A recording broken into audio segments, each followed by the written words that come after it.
Hi, everyone. We'll just get started in a couple of minutes. We'll give people a chance to hop on.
All right, I think we'll go ahead and get started. Folks can jump in as we're getting rolling. Hi, everyone. Again, welcome. Thank you for being here. In case you're joining us for the first time, we're the Medical and Science Coalition for Activism and a collective of students and trainees of color and of all marginalized backgrounds, as well as allies, coming together to push for equity and true justice in the scope of academia, as well as in science and medicine. And this has been a long journey to get here, from the creation of the coalition a few months ago to us imagining the series and now, making it happen. And this is the last workshop in our 5-part series. So you think you can be anti-racist, and I think this is going to be a good culmination of everything. We've learned a lot so far, starting with Dr. Kumar Philip Jones's, beginning of coming into how to be an ally to begin with, and then walking into the topics that we're going to talk about today. And I'm going to introduce really quickly another member of our coalition who will get into what today's workshop is supposed to be about, and also introduce our speakers. And that's Mia from Baylor College of Medicine. Hi, everyone. I'm Mia. I'm a fourth-year PhD candidate at Baylor College of Medicine. So today we're going to be, well, before I begin introducing our speakers, I'd like to thank the students who worked hard to put this series together, and McGovern Student National Medical Association for sponsoring this event. I would also want to commend our viewers for attending our series in hopes of joining us to create a more inclusive and equitable environment. Please be sure to follow MSCA on Instagram, Twitter, or Facebook, and visit our Linktree site to find out how to get involved. And all this information can be found in the chat feature of the Zoom. And also, please note that this session will be recorded and will be archived. You can submit any questions via the Q&A section at any time during the talks, and we will have members of our teams monitoring these questions, where we will ask them in a moderated Q&A after presentations. Today we are learning about what can we do after tonight's session. So what are the actionable items that we can take to fight racism in academia and in our lives. So tonight's session will provide resources for those people looking to implement anti-racism practices within their daily lives. So our first speaker of the evening is Graciela Mohamedi. She has been an activist her entire life, influenced by her Puerto Rican mother and Algerian father. She was taught at a young age to lead. After high school, Graciela decided to change herself physically and mentally by joining the US Marine Corps. She spent time in the military working on the airfields and trapping F-18s. It was when she became the mother of 2 little girls that her true activism formed. She knew to be the mom she aspired to be, she needed to focus on education. As such, she took a risk and moved her children to the United Kingdom to study for her PhD in applied physics at Oxford University. She works on advocating for educators of color and marginalized students from low-income communities. Our second speaker for this evening will be Andria Tatem. Dr. Andria Tatem is a fellow in academic general pediatrics focusing on medical education. She's also the assistant program director of the pediatric residency program at Baylor College of Medicine. Throughout her life, she's been an advocate for the success of minorities in K through 12, as well as higher education. She has presented various workshops and educational sessions locally, nationally, and internationally regarding implicit bias, microaggressions, and promoting inclusivity in medical education. She continues to use her platform to educate opportunities for BIPOC trainees with medical education. Our third speaker for this evening is Ambreen Hernandez. Ambreen Hernandez serves as the Communications and Program Coordinator at the Council on American Islamic Relations Houston. Prior to joining CARE, Hernandez's strong sense of devotion for nonprofits was established in her native city of Newark in New Jersey. Hernandez worked with the launch of key programs and initiatives geared towards community development initiatives, supporting local entrepreneurs, enhancing small businesses and minority capacity, and real estate development. Most recently, her professional development continued with a nonprofit organization that is a leader in national education training and development, helping to close the achievement gap for low-income communities. Today, she works to spread the message of achieving an inclusive democracy, promoting diversity, and empowerment for marginalized communities. She holds a Bachelor's of Science degree in Environmental Policy, Institutions, and Behavior, as well as a Bachelor of Science in Planning and Public Policy from Rutgers, the State University of New Jersey. And so with that, I will allow our first speaker, Graciela Mohamedi, to take it away. Thank you so much for having me. So I think it's actually great that you're having this series, and I'm very excited to be here as well because I actually come from an academic background. So just to give you a little bit of info about myself, like I joined the Marines out of high school, got married, had the babies, then went back to school. But I actually went back to school and worked my way from community college all the way to a doctorate at Oxford University, and then was a postdoc and worked in a lab, and I worked in an academic setting for a very, very long time. And in fact, I've only actually been in public education. This is going to be my 5th year teaching in public education. But I've been on the faculty at BU for about 8 or 9 years now. So just to give you that heads up, like I've been there, right? Like I've been in that grad student land and I've been in that environment, and I've one of the largest reasons why I do this work is because of that lived experience, because I have been a postdoc who accidentally wore the wrong color shirt out in the hallway one night late in the evening while talking to my grandmother, excuse me, in Spanish on the phone. And my shirt color happened to be the same color as the cleaners, and I was approached by a fairly well-known physicist and told that I hadn't cleaned his bathroom correctly, right? And I was a postdoc. So I've lived those things, I've been in those environments, and I've been in those spaces with you. And so I'm really, really excited to be here now sharing what I've kind of learned along the way. So I'm actually going to share my screen. I do have some slides, and I just want to start quickly because what I'm going to try to do is give you some frameworks so that you're going to be able to really be able to organize in order to build power and change things so that they can be as they should be and not as they are, right? We have to be tired of the status quo. And so like before we kind of go into everything, I just kind of want to start us off with a little thought experiment. And I believe I'm going to have a little help with this as well. So I want us to kind of think about what it would be like if we came home one day and there was an elephant in our living room that was pooping, right? So somebody brought an elephant into our house, left it in our living room, and they're just kind of like standing at the door pretending like it's not there. Okay, so like this is the basis for this role play. Okay, so I'm gonna play me, like the normal person who's like freaking out about having an elephant pooping on their couch, and then and then I believe that Aisha is going to be the privileged person. Right? Are we ready? So all right. So here we go. Excuse me, but the elephant that you just brought into my house is pooping on my couch. Excuse me, what elephant? The elephant that you brought in, it's beginning to poop on my carpet in my house. Okay, first off, I don't appreciate the tone. So if we could change that, that would be great. Second, I don't know of any elephants that poop, so I don't think that's possible.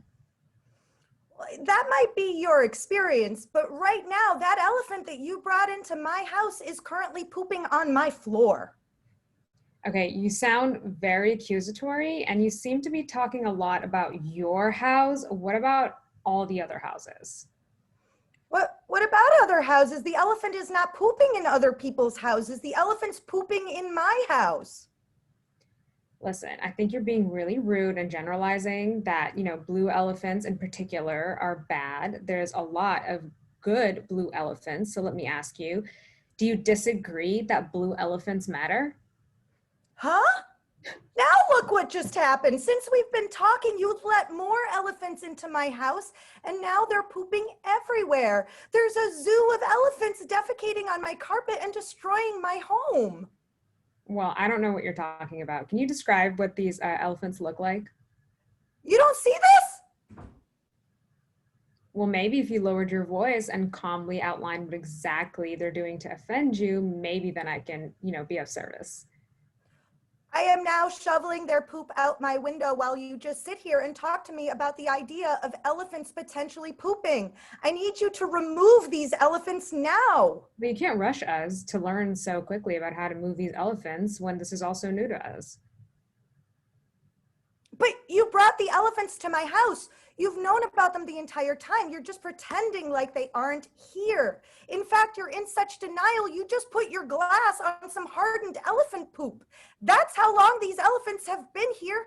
Their poop is now furniture. Listen, you seem quite agitated and a bit angry, which doesn't make this a safe environment for us to continue staying here. So I think it's time for us to go. Wait, you feel unsafe? But what about me and all this poop that's accumulating in my house? Can you at least take the elephants with you?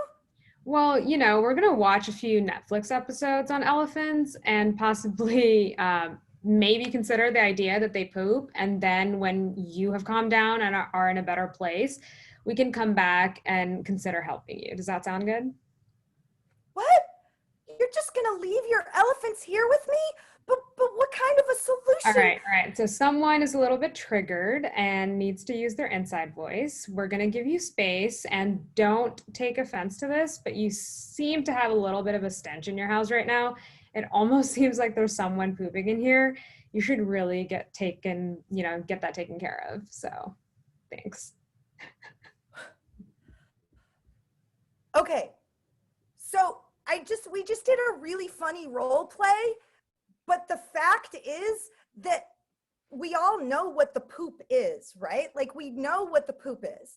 So if now that we've identified what the poop is and we've kind of identified it with at least like a little bit of humor, now we can really start thinking about how we're going to actually get the poop out.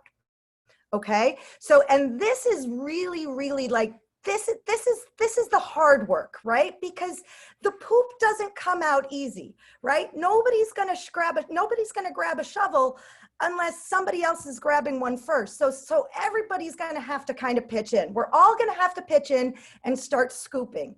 And the thing is, it's not easy. The work itself is really, really hard, and it involves organizing.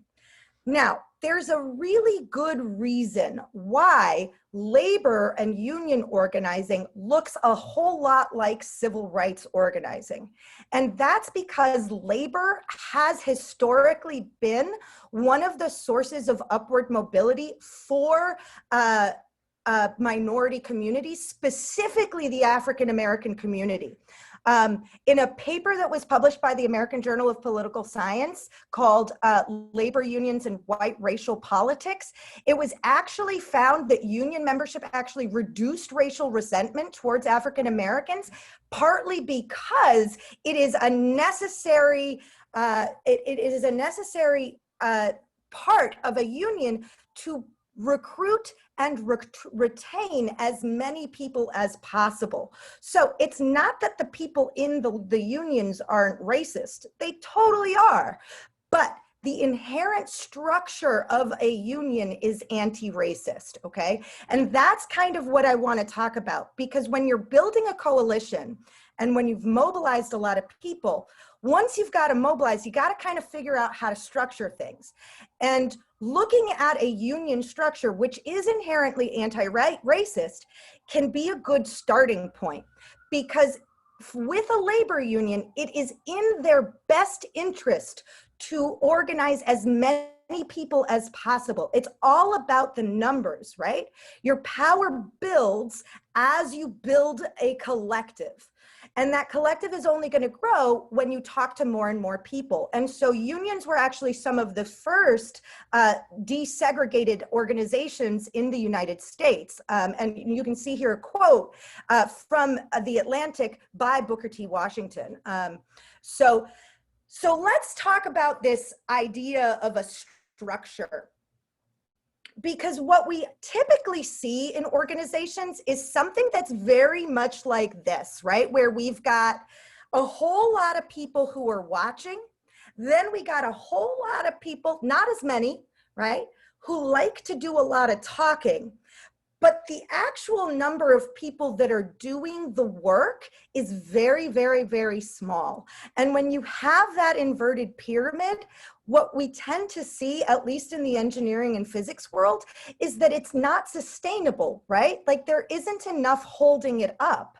And so what you really want to do is invert the pyramid, where instead you've got a big stack of people on the bottom that are willing to do the work, and less people that are just going to be your watchers, right? Like, and that's really the difference. That's also one of the differences between being an active participant and just kind of going along with the group, right? So if we want to be able to keep something from being just a moment, then what we really need to do is build some structure in there. And when you're looking at a coalition, you really want to look at something that is looks more like a web as opposed to a ladder.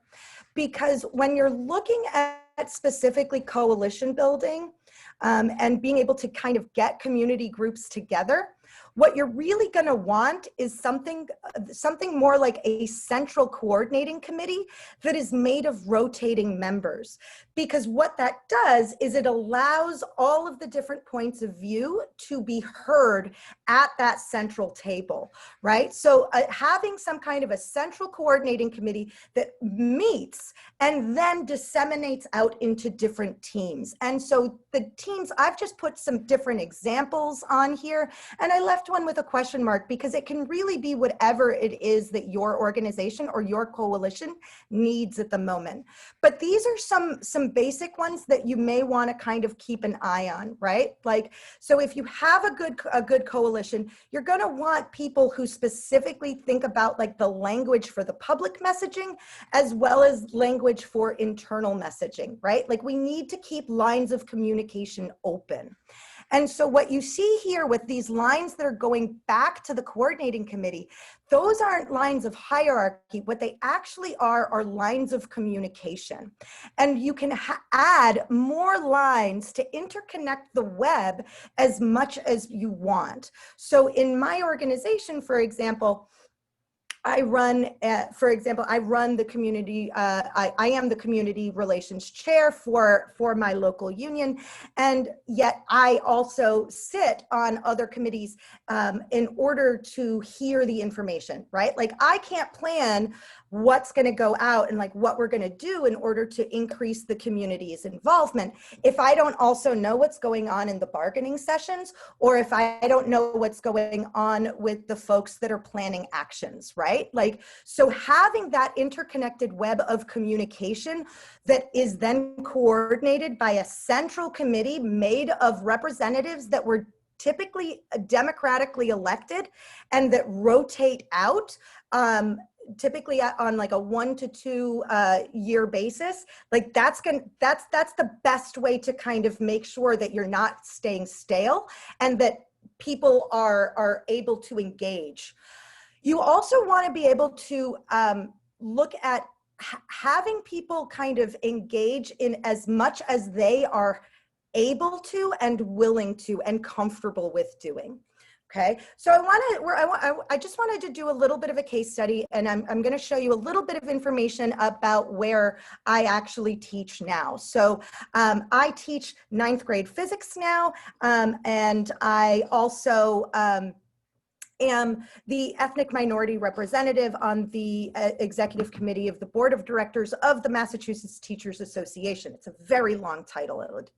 Basically, I'm the representative for all of the non-white educators in the state of Massachusetts on the managerial board of the Massachusetts Teachers Association. So this is kind of like my purview.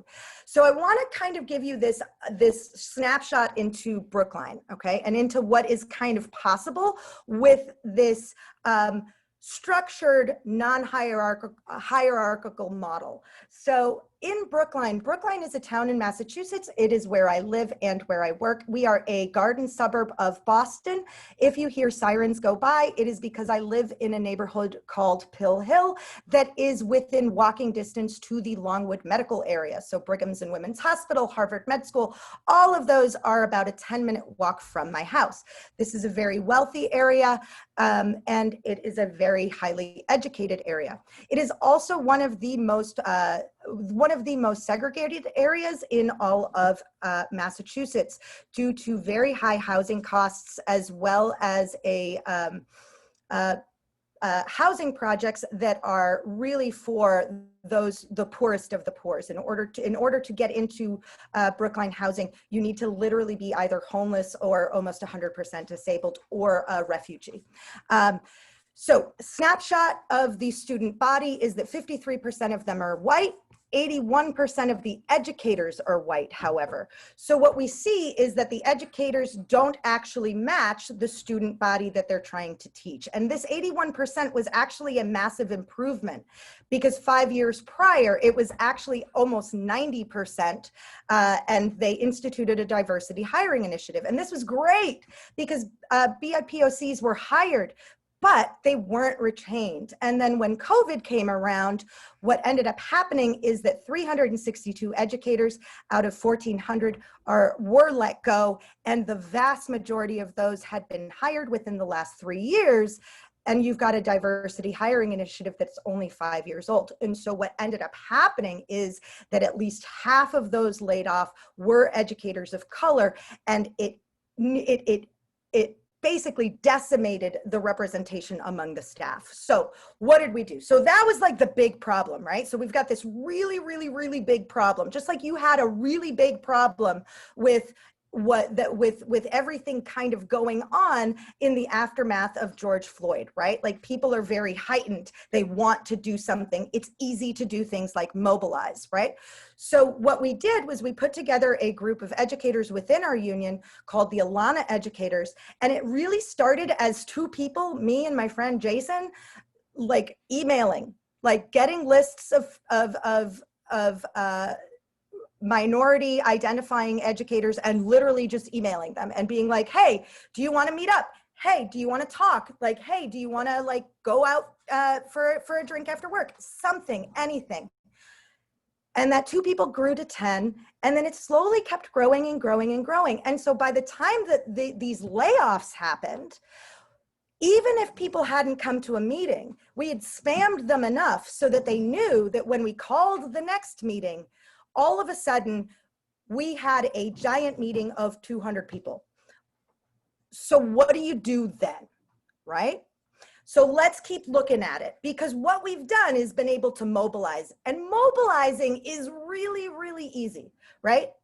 In a time like now, mobilizing is way easier than organizing is. But the problem is that mobilizing and organizing aren't the same thing, okay? So mobilizing is very, especially when in the digital age with social media and with all of the tools that we have, mobilizing is a lot cheaper and a lot faster than organizing is, right? So like when you look at mobilizing, what you're really trying to do is build membership. So you're trying to get people to your event, you're trying to get people to your workshop, you're trying to get people to your meeting, right? So like that's the mobilizing piece. The thing is that mobilizing really prioritizes the individual contribution. So you'll have one person who will like post something or like write something and get lots of people in, right? So like it's really a recruiting tool. The difference, the thing is that when we have a system that is as individualistic as the system that we're trying to really kind of fight against, it doesn't work. What we really need is mobilizing within an organizing context, okay? Because what organizing really looks to do is, instead of just building membership, it really wants to grow leadership, right? You want to build your leadership from the inside. That's what you really want to have. You want to have a rank and file organization so that the doers, that's the big block on the bottom, right? Like that's really where your principles are coming from, is from the rank and file, from the membership. And it looks at how to distribute responsibility along folks' strengths. And it really does encourage collaboration. And so if we look at things under an organizing model as opposed to just a mobilizing model, we can see that the actual work of organizing, that's the real hard work when it comes to anti-racist work. It's that organizing piece. It's developing a person's ability to act and understand what tools and knowledge they can access in order to do that action, right? Like it's building those relationships. It's building community trust. That's what organizing really, really is. And it's not fast. It's not a process that you can do overnight, and it's not something that's going to magically make everything better. But if it's done well and if it's done right, you will be able to build power and you will be able to escalate your victories, okay? So, because what we have to remember is that it's not about the forest and it's not about the trees, right? So last year, Alana, as a way to kind of solidify our platform, we held a rally. And that rally was it was Education Justice is Racial Justice. And so what we really said was, we focused the conversation and said, no, this is not okay. This is racist. And we're going to show you why. And we invited an all BIPOC speaker event, really to demonstrate to the community. It was a public event for the community to hear what it meant to have representation in the classroom, right? So that was our big mobilization. So then afterwards, we're like, oh my gosh, what do we do now? And so now that we're visible, now we start building connections, right? Now we start building connections. And so what we've got to do is just organize. And it sounds horrible. I keep repeating the same thing over and over, right? Organize, organize, organize. That's literally those are the rules, right? Like that's what you got to do. And you've got to do it. If you want to do it in a way that is abolitionist or anti-racist, you really need to do it so that the people of color in the room aren't the only ones doing the heavy lifting, right?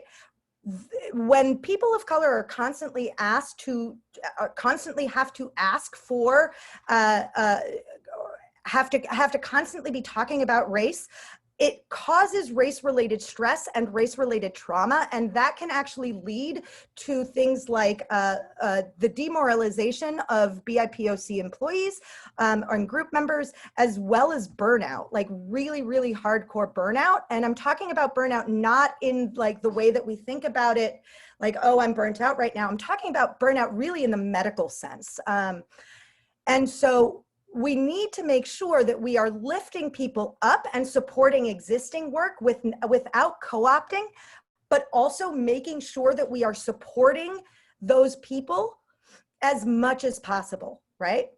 And if I'm going to ask everybody just to go ahead and take their phones out right now. Like if you have a cell phone in your pocket, like take it out, because that is actually your number one tool for organizing, right? Like go through your phone contact list right now. I guarantee that you have 5 people in your phone right now that you could call and be like, yo, I'm at a really dope talk. You should listen to what these people are saying. Like, let me tell you about it. And I bet you anything, they'll join you for coffee tomorrow. And you can be like, oh my God, there was this crazy physics teacher and she was showing us pictures of big fish, like being eaten by a bunch of little fish. And it was awesome, right? That's what organizing is. Okay, so I have in here 1 to 10. So the 1 to 10 is a model in which one person creates a phone chain with 10 others, right? Like it really is like a phone chain type of thing. And what that does is it keeps 10 people accountable to each other, right? Like that's your crew, that's your group. And you're in 2 different 10s, right? You might be somebody's one, meaning that you're going to pick up the phone and call those 10 people, but then you're probably on somebody else's list too. So it builds that community sense within the group. And so once you've got that, then what you can start to do is looking at how you can make sure that people of color are always going to be represented, either in whatever committees or anything like that, so that there is a space made for them, right? And if that requires things like bylaw changes or charter changes, then that's might be a place where you may want to actually kind of look a little bit. You also need to make sure that it's a welcome place. I'm like looking at 2 screens. You also want to make sure that it's a very welcoming place as well. So you want to make sure that the culture of the group itself is going to be one that is inclusive. So you want to make sure that you're going to be, that whenever you're having meetings, you don't necessarily want the most central location. Geographically, you're going to want something that's going to actually be more transit friendly or have more parking or something like that, right? Like, and offering free food, it's a great way to get people to come, right? Like have them want to be there, have them enjoy themselves. Community building when you're organizing is vital. And it's also going to be really vital that you're communicating effectively with your membership, both internally as well as externally. And so I'm going to tell you, so I call this breaking it down Barney style in regards to the big purple dinosaur who narrated my childhood, right? Like, you want to break it down so that it is as simple as a child watching the Barney TV show, right? Like so that they can get it. Because if you can break it down as simply as possible, you're going to be able to grab more people. We have a problem in academia of wanting to use our big language and our big words and our super competitiveness all the time. And it's really difficult to turn that off, right? Like it's really, really difficult to go from thinking about ourselves as individuals and competitors in the lab and scientific scene, and instead shutting that individualistic part of our brain off and really looking at the community side.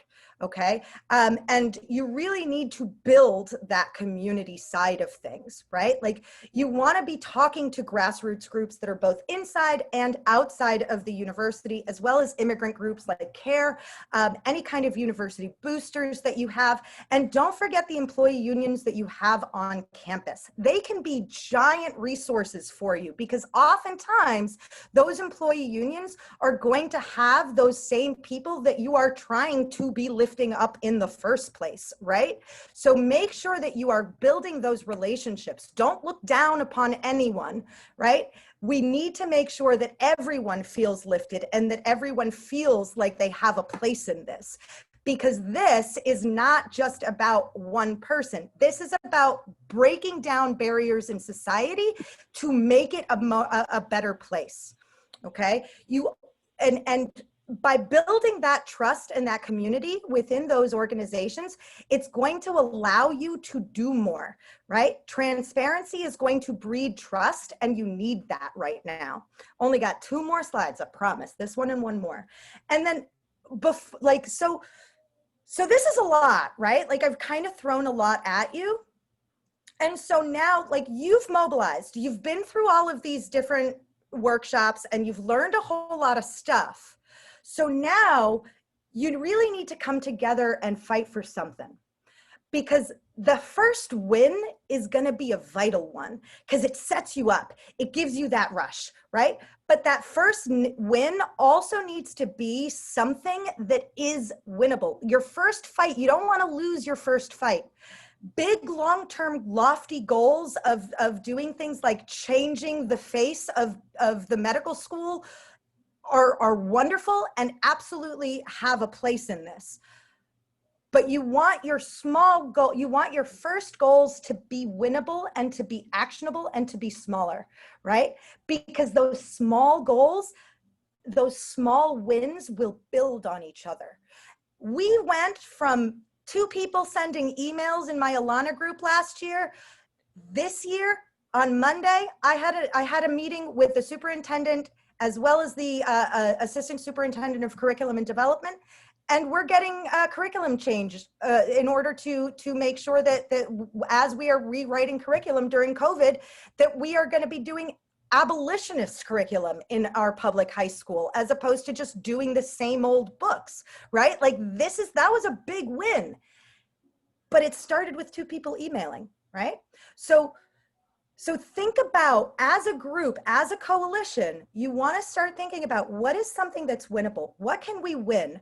What can we win that's going to lead to another win and then lead to another win? Because you're going to go through a process, right? It's called fight, win, fight, lose, fight harder. And that is like that's kind of my mantra, and it should be yours too. The wins don't have to be massive. You just want to keep them coming. And maybe that's just having 10 people who you've never met before show up at a meeting, right? That's a win.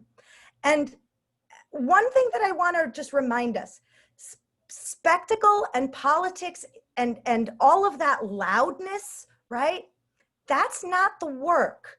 The work is actually physically changing the structures. The work is actually picking up the phone and making those phone calls, right? The work is having a place, a space to have the actual conversations. And it's not just like a once in a while, or like I came to this workshop today, or I'm doing this because George Floyd just got killed. You have to do it because it's the right thing to do. It's the right thing to do all the time. And so just to kind of leave us with something positive, right?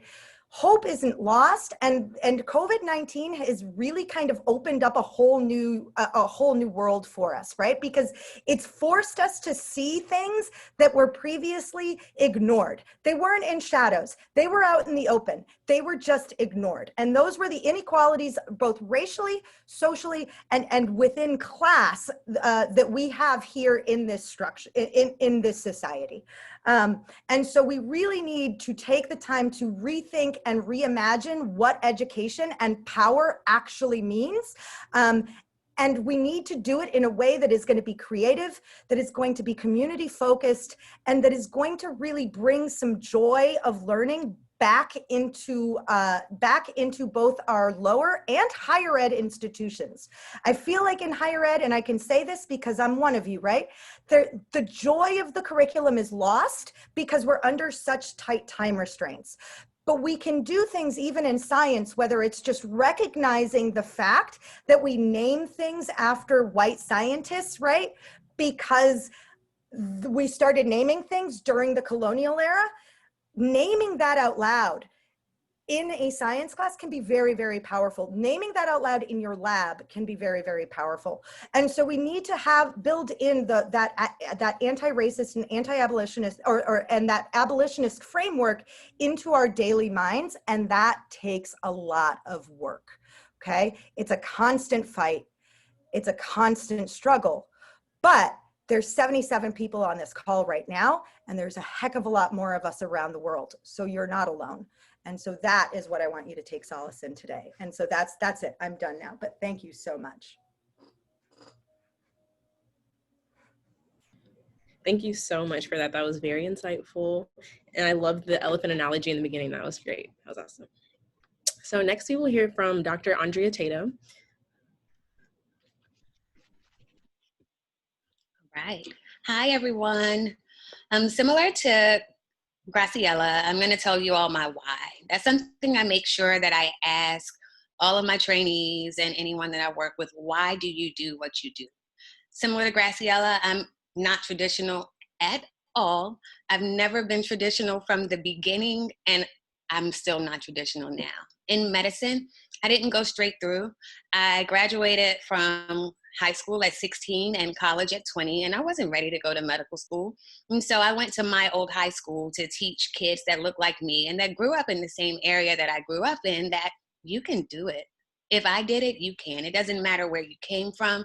I went to school with your cousins, your uncles and aunts, your sisters and brothers, whoever. And if I did it, so can you. And then I went into the military, where I learned so much about working with diverse groups and leading diverse groups. And I had to learn how to edit the way that I talk, because my mom will tell you I got in so much trouble in the military because of my mouth. But I needed that before I came into the medical field, so I would know how to interact and integrate with different types of people. And also, I have also experienced failure as well as discrimination just because of the way I look or where I'm from. And the only way I could rationalize going through everything I went through in middle school, high school, college, medical school, residency, etc., was to say, the only reason I went through this is so that I can help someone else. So I used my pain and my struggles to make sure that I support students that look like me. I support anyone in medical education, because that's the field I'm in now, that's having difficulty. You know, anyone that feels marginalized, it's my job to help you. And why is it my job? Because I went through it and I overcame it. And so as I get started, the students have done a wonderful job of creating this series. Over the last couple of months, we have learned a lot about systemic racism, anti-Blackness, and all other types of structural injustice in academia, science, and in medicine. Today, I'm going to focus on how each and every one of us can advocate for these issues in our everyday life. But I'm also going to tell you how you make sure you take care of yourself doing that, because it's so important. And so in the world of advocacy, usually when things happen, it's because we had a trigger moment. This time, we had a major trigger moment.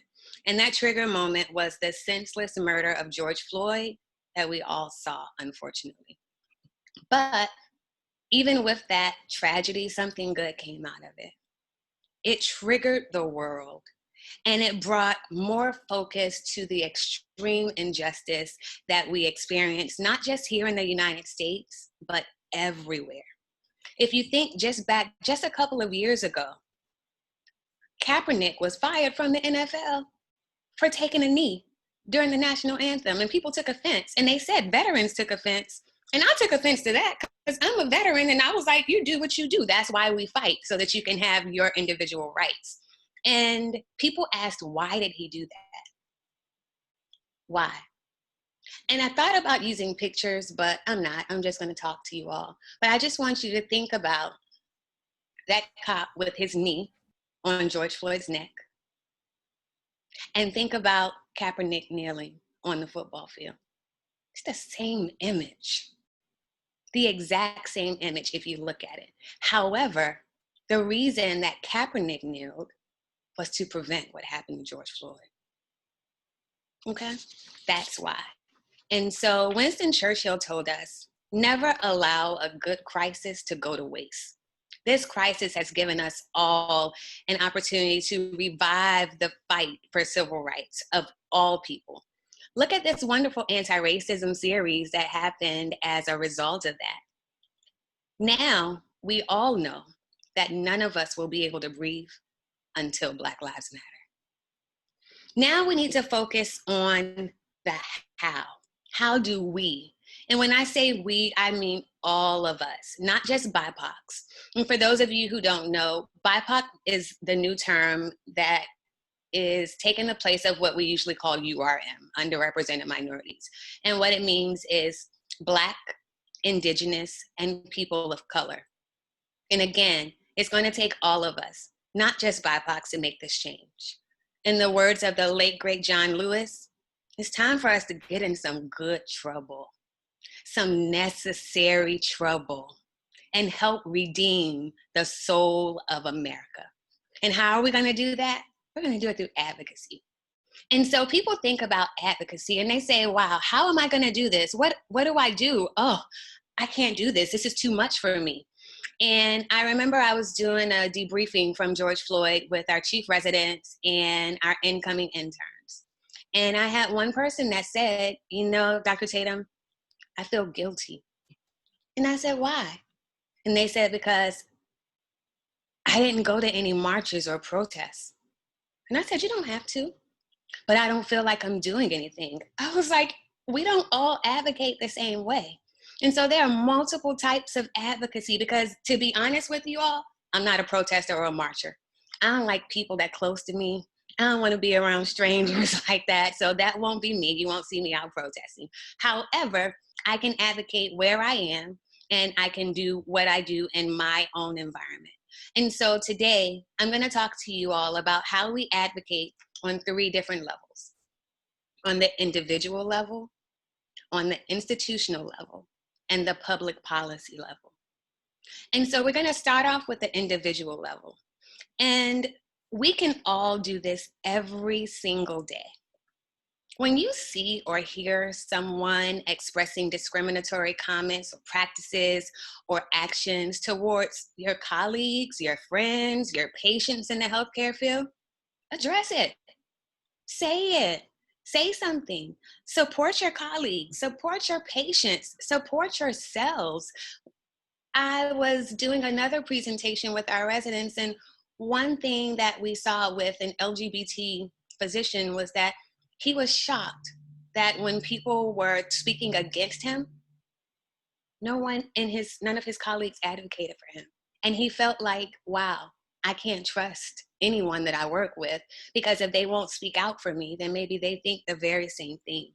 So often, BIPOC people feel helpless, not only because we experience the injustice, but because we don't feel supported. And I can just tell you all, it's hard when you're working in an environment and you're working to help other people, but who's helping you? Who's supporting you? And that's very important. The other way you can advocate on an individual level is to advocate for your patients and your communities. When your patients or your trainees come to you and they're feeling down, encourage them.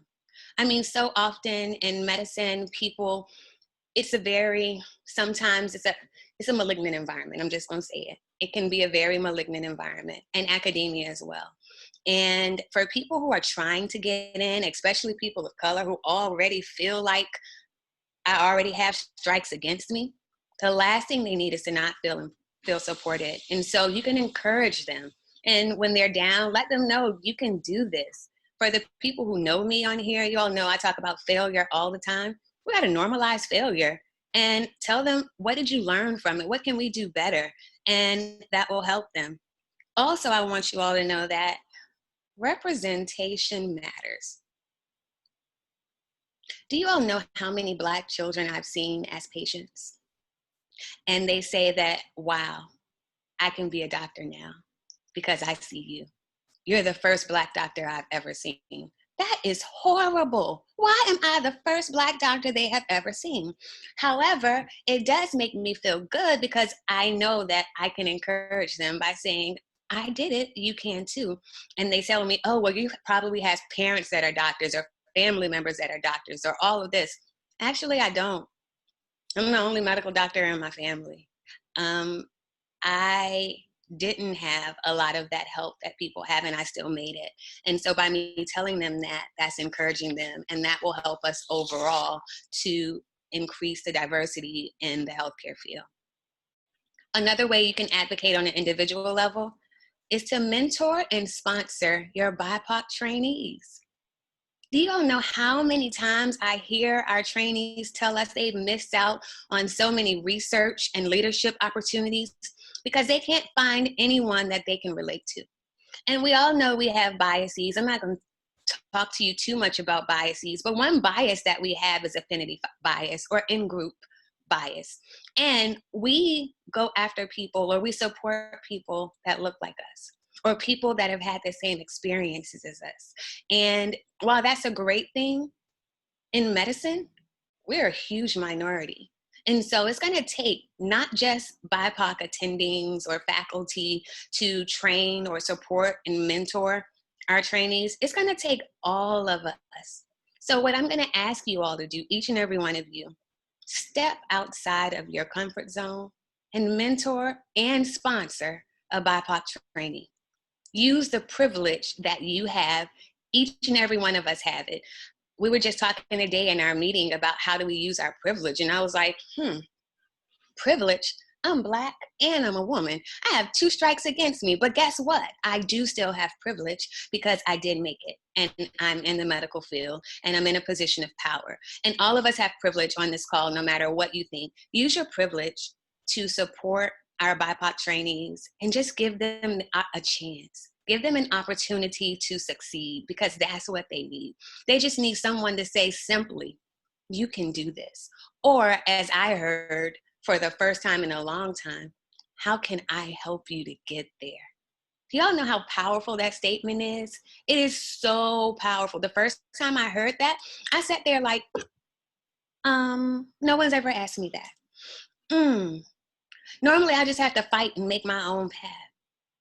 But I don't have to do that right now because I had someone that said, not only am I going to help you, but sponsorship is the difference. I'm going to take your hand. And when I go take my seat at the table, I'm going to bring you with me. And I'm going to sit you right beside me. And I'm going to introduce you to people that will change your life. That is so huge. We need that. And we need that from all of you, not just BIPOCs, everyone. The next thing we're going to talk about is how we advocate on the institutional level. One big thing that people don't think is important, but it is. Look at your institution's mission, values, and vision statements. If you don't find that your overarching mission, vision, or values talks about fairness, responsibility, equity, not equality, equity, and inclusion, guess what? It's time for you to make some changes. These are core values in the world of advocacy, social justice, and everything that we do. These core values, just by reading it, they motivate us to either change the world or leave it the way it is. So if you look at your organization's mission, vision, and value statements and you don't mention those things, and that means you're not interested in changing it.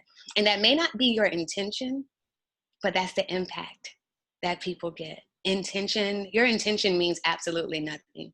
It's the impact that really matters. What message are you putting out to the world? What message are you putting out to the people that work with you? The second thing you can do in your organization or your institution, be intentional about equitable recruitment, retainment, and promotion opportunities. In the world of academia and medicine, we are already minorities in the world, but we're even more so minorities in our institutions.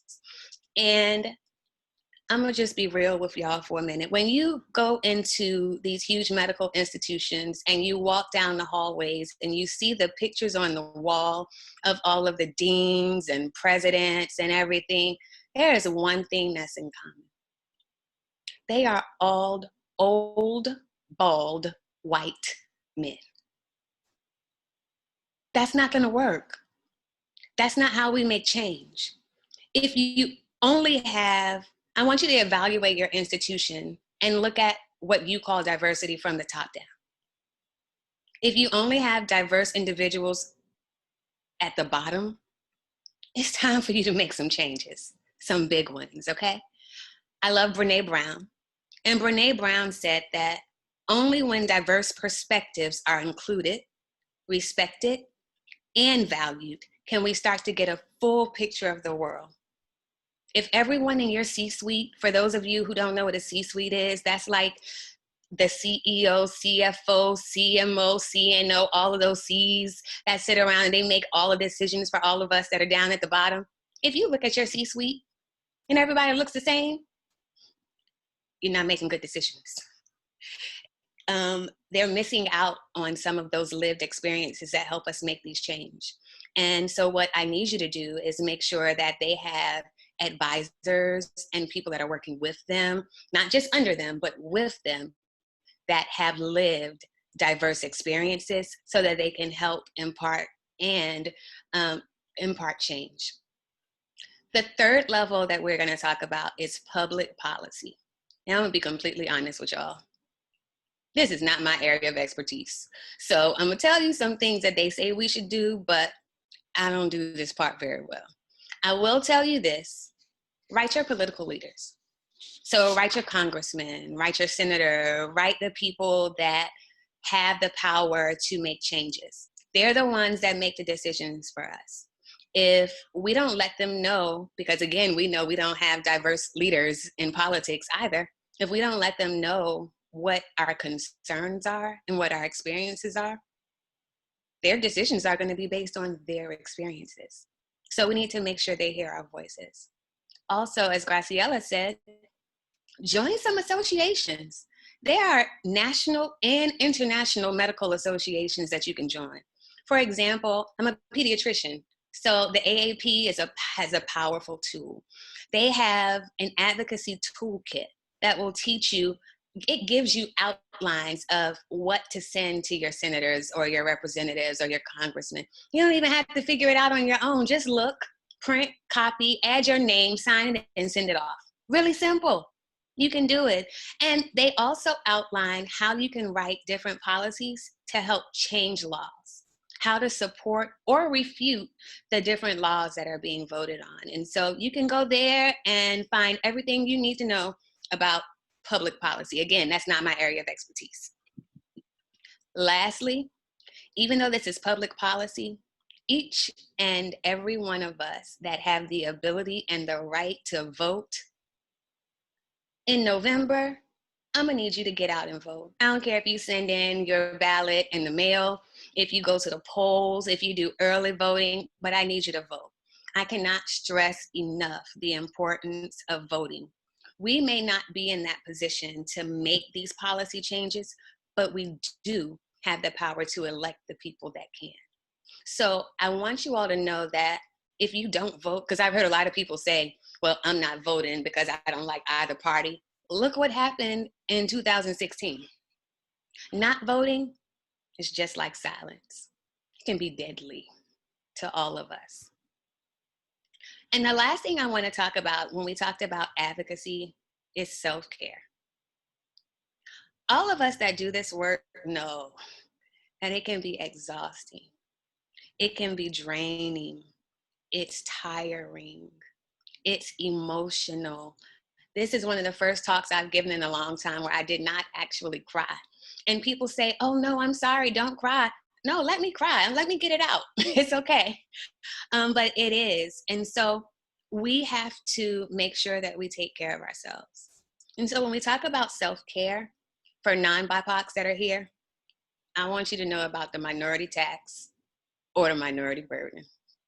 And for those of you who don't know what that is, it is the extra responsibilities put upon minority faculty members, staff members to create and implement all of the diversity and inclusion efforts for an institution within all academic and medical institutions. Can I be honest with y'all for a minute? We tired. We are, and not tired, not T-I-R-E-D. We tired, T-I-I-E-E-D, tired. We, and when I say we this time, I mean Black people. We've been fighting this race for a long time.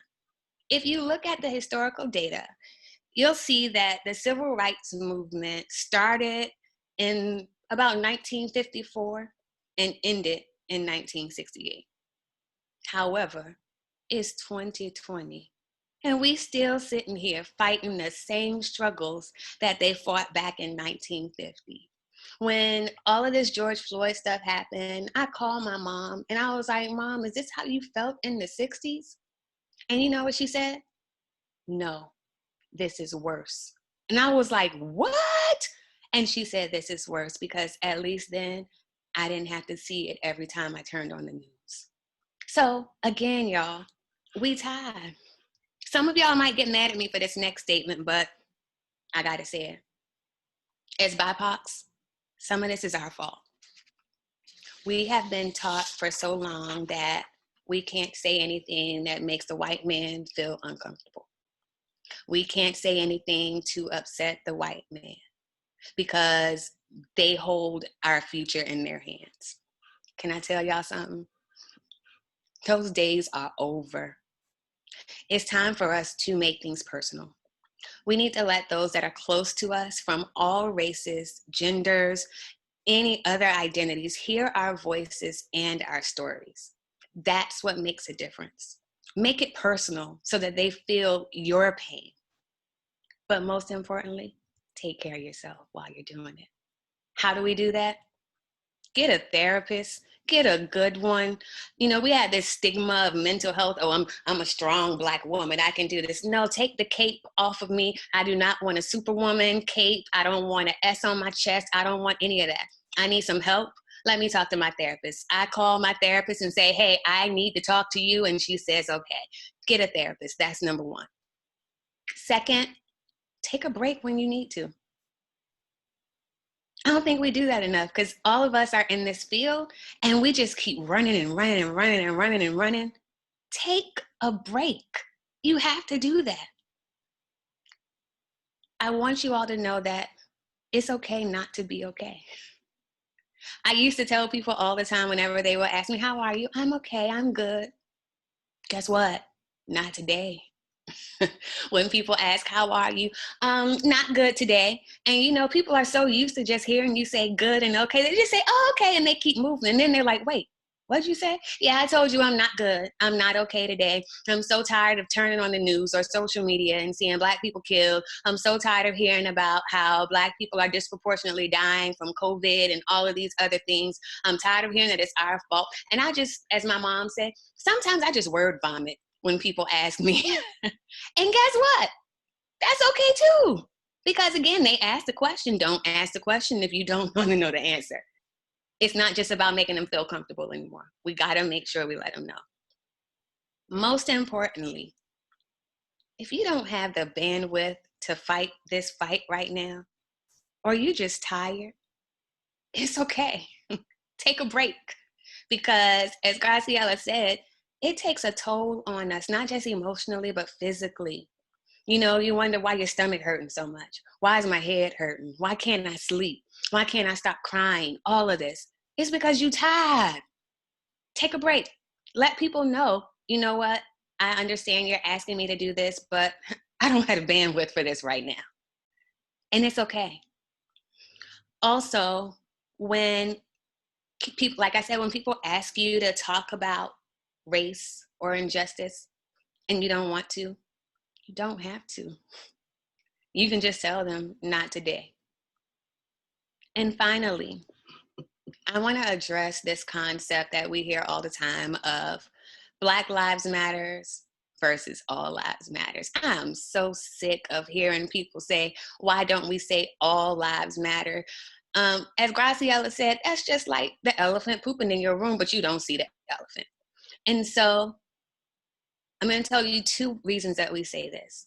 One, it's a story about a mom. And this mom had multiple children.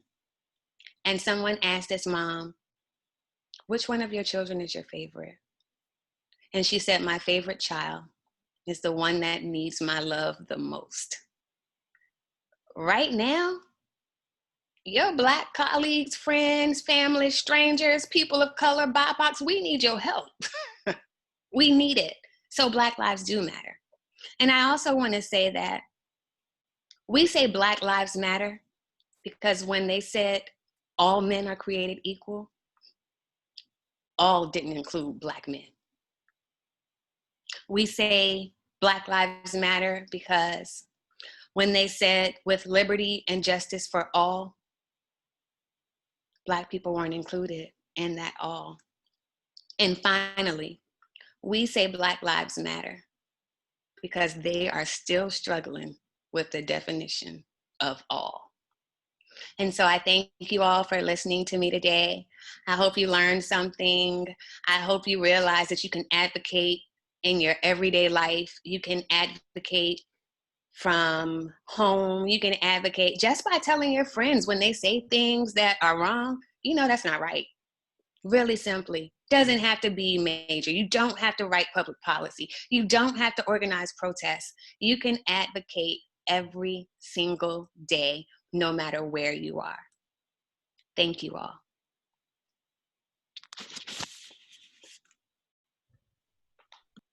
All right, thank you, Dr. Tatum. That was awesome. Thank you for giving us those intentional and actionable steps that we can take to try to start implementing change in our lives today. So that was very powerful. So our last speaker of the night will be Ambreen Hernandez. I'll let her take it away. Yeah, good evening, everyone, and thank you so much for the invitation and having us and myself, right, being a woman of color and a Muslim, right? I am so honored to share this space with you guys and this time. It's been a very challenging past few months, obviously, and so hearing all of this has really put some things into perspective for me as I do this work. And with you all, what I plan on sharing with everyone is kind of showing how we utilize these tools, right, that were discussed today in the work that we do. So once again, my name is Ambreen Hernandez, and I serve as a communications and programs coordinator with CARE Houston. I am a first-generation Salvadorian Pakistani American, actually born and raised in Jersey, and then moved down here to Houston, Texas about 1.5 years ago. And so really, really happy to be here. Love the community and the food, not to mention. So without further ado, I'm gonna, go right into it, share my screen, and show you guys, walk you guys through what CARE Houston is. So we are a grassroots nonprofit organization based here in Houston. We serve the greater Houston area. For today's discussion, as I mentioned, we're going to review kind of what our history is and our advocacy efforts, how we do this work, share some key tips on mobilizing and grassroots organizing, especially in our own context and how we do it, just sharing few examples, and then how we can work together to develop cross-community solidarity and strategic partnerships. And again, just kind of reviewing how we do it. So it's really important for us to understand the story of how organizations like CARE, for example, have started, right? And this is something I find really, really important when we talk about how we got to this point in doing this work. So today, if you don't know about CARE, CARE is the nation's largest Muslim civil rights organization. Our first office was located in Washington, D.C., and today still serves as our main headquarters. We have over 34 chapters across the states, and so yeah, we're pretty spread out very well, again, representing the Muslim community and standing for justice, etc. As you can see here, very quickly, I'll walk you through just this timeline where we've been responding and advocating for the community in light of very tragic events, starting as early as 1995. And we recognize the importance of creating this organization because there needed to be a voice, right, to advocate for not just Arabs or anyone else, but American Muslims in general, because we are such a diverse group. And so, again, 1995, there was the Oklahoma City bombing, and Muslim Americans were subjected to a lot of hate crimes and harassment. Of course, later on, investigations revealed that the Oklahoma attack was not done by a Muslim, but instead it was done by a white supremacist by the name of Timothy McVeigh. 1997 comes along, Nike issues this sneaker with Allah in the back, and of course we work with Nike to make sure that they retract the shoe immediately, and they start obviously doing sensitivity training to all of their employees, and we were able to yield very, very positive results as a result of our advocacy efforts there. And then, of course, unfortunately, 9/11 occurred, and a lot of Muslims, again, unfortunately, a very tragic time in our history, of course, but Muslims were unfortunately targeted, right? And we see a rise in discrimination, profiling, harassment, and physical assaults against anyone who appeared Arab, Muslim, you name it. And it's still happening till this day. We still see, as in you'll find in some excuse me, okay, as you'll see in some of the reports, we see a deterioration really of civil rights of American Muslims deteriorate. But very quickly, okay, there we go. Sorry. Perfect. So the quick little sample here of just the various things that we've seen here locally in Houston. Our chapter started in 2001 by incredible volunteers that recognize, again, the importance of having this chapter here, especially considering the growing Muslim population that exists, and not to mention within the suburbs as well. We do serve the greater Houston area, so we've seen a lot of growth in those neighborhoods, such as in Fort Bend County, etc. And of course, like I mentioned, very, very diverse array of Muslim communities where we see representation from Southeast Asian and African, Middle Eastern, European, African American, and even Latinos, right, who all practice Islam. And what we've seen, of course, is despite being here for many generations, and despite the diversity that exists within the Muslim community, we still see a rise of hate crimes and attacks, very, very gruesome attacks. And that's because, unfortunately, what we see is a lot of hate coming from the top down, right? Too often, unfortunately, Muslims are only discussed in the context of terrorism. And immediately after the inauguration of Donald Trump, the first Muslim ban was issued, and this mosque right here that you see was set on fire. Of course, this was followed by a series of several mosque arsons in the ensuing years. And yeah, and I guess that's why it's so important that we do this work that we do. To that end, I kind of wanted to share with you all what our vision and mission is. Our vision is to be a leading advocate for justice and mutual understanding. And our mission is to enhance the understanding of Islam, protect civil rights, promote justice, and empower American Muslims. So how do we live the mission? How do we deliver it, right? In enhancing the understanding of Islam, we do free educational workshops. We engage with different groups, both inter and interfaith work. And yeah, we essentially just try to educate folks on what Islam is, just to obviously remove any misperceptions. In protecting civil rights, we provide free legal services, and we do a lot of advocacy work for various different cases and issues. So, for example, the Texas BDS case was a child, Bahia Amawi, who was a speech pathologist, excuse me. She was terminated from her job because she refused to sign her contract, which did not allow her to boycott and divest from the state of Israel, for example. And so that made it to the Supreme Court, which they ruled unconstitutional. And it has made very, very big strides here in the state of Texas, especially. So if you're curious to learn more about that case, definitely review it. It's one of the biggest ones that we've worked on recently. And then, of course, some of the other very big things that we do is just making sure that our communities know their rights, that they are not wrongfully interrogated by FBI or any law enforcement, really, because we've seen the results that yields when people are targeted in that way. And there are various reasons for it, right? So.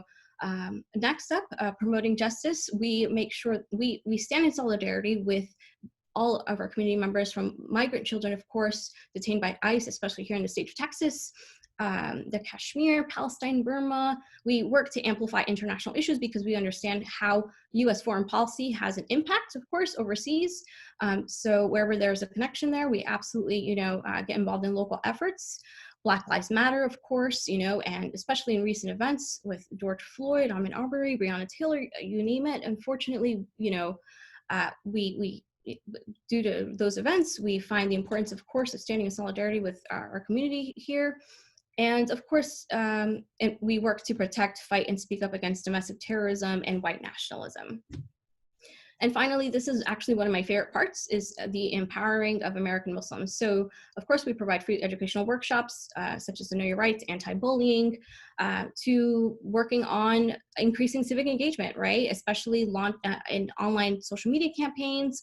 We protest, we engage very closely with our local community in coalition building. We provide youth empowerment and development opportunities for anyone who wants to learn about this work.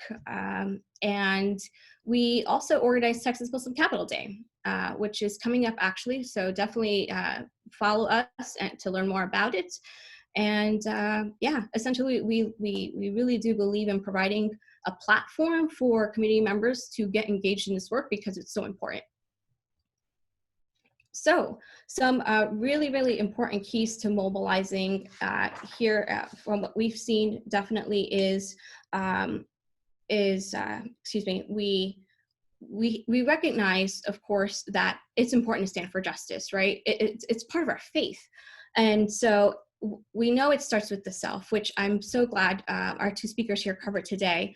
But it also, after you start with the self and making sure that you are taking care of yourself and that you are, standing for your own values and things like that, and whatever situation you're confronted in, you're doing it for your immediate community. And it's something that anyone can get involved in. I loved the way, we've dissected it up to this point. So I'm just going to go ahead and kind of give just review this grassroots activism description here and what it entails, right? So as we've covered, it's a group of people who collectively campaign on an issue to make a difference. Again, anyone can get involved. It relies on the basic rights to freedom of speech and expression by individuals and groups, and is not controlled by any political party. Of course, it has political influence in the long run. It can, as we've seen in our history, but definitely a lot of bottom-up organizing, and it does take a collective effort. So how does it work, right? How do we put these pieces together? So it's very easy to start. In this work, of course, we identify the cause that we want to address. And then from there, we make sure that we research and we hear out and collect and document personal testimonials, stories, just to have an in-depth understanding of how policies are impacting people's lives, right? And then next, and some of these, by the way, don't have to be in this order specifically. Sometimes it changes, but essentially, obviously, recruiting partners and volunteers is critical because you can't do this work alone. You can't mobilize alone. You really do need a group of people to stand with you for the fight. Of course, it's important to work with local organizations who believe in the mission, right, and actually want to work with you to carry it out. And then from there, yeah, you start engaging with community leaders in order to implement a plan of action. So obviously that looks like a series of events from protest meetings, online mobilization, which we're seeing a lot of now, or in person. Even having discussions can definitely be a means of a way to organize on a grassroots level. Excuse me. Okay, yeah. So that's the power of grassroots organizing, and we've seen it in the history of the organization on how impactful it can be, especially as we've seen in recent years, as I mentioned with the Muslim ban. This is a picture here of everyone who came together, and you see a movement, you see two movements kind of collide, right? You have the no ban, no wall, and the Muslim ban, which was really powerful and incredible, and really forced us to start having dialogue across the nation about of course, just the administration and the hate and that hate and racist rhetoric that was being spread from a policy level, right? That from a top leader all the way down. And so, yeah, it's important, of course, for us to amplify local voices while doing this, and escalate as needed. In developing cross-community solidarity and strategic partnerships, obviously in this time, once again, of hate and divisiveness that we see, it is critical that we all recognize our role and we work to really understand how we can support our communities, especially the voiceless, right? For us, between the ICE raids and just kind of that harassment that we see, especially in communities of color, it was hard not to show up, right? Like, we have a responsibility to be there if we have the means to do so. And so I'll give you an example of kind of how we worked with different groups to in light of these events. So when the Justice for George Floyd marches happened, we began engaging and monitoring law enforcement activities, especially after hearing about the wrongful arrests and misconduct of peaceful protesters. And so, of course, we could not just stand by, right? Especially being able to provide free legal services and having a network of lawyers who would be able to jump on board and support as needed. So we were able to, again, just make sure that we were holding law enforcement officials and departments accountable. We started monitoring, of course, the stories of different activists and just engaging to hear what had happened, and yeah, just basically just try to match them with resources that were available. And that was done with, again, just various people, key players in the community, especially in the activist community. And we were really, really lucky to have just those resources available for anyone when they needed it.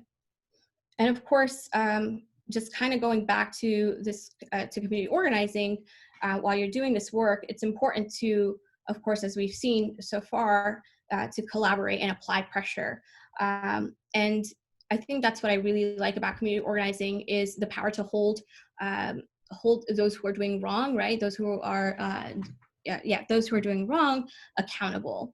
The accountability piece is really huge. And so you definitely need plenty of support from a local level, right? From your own community to other communities that might not be part of the community you serve, but you should stand in solidarity with, because at the end of the day, the common thread that binds us is our humanity.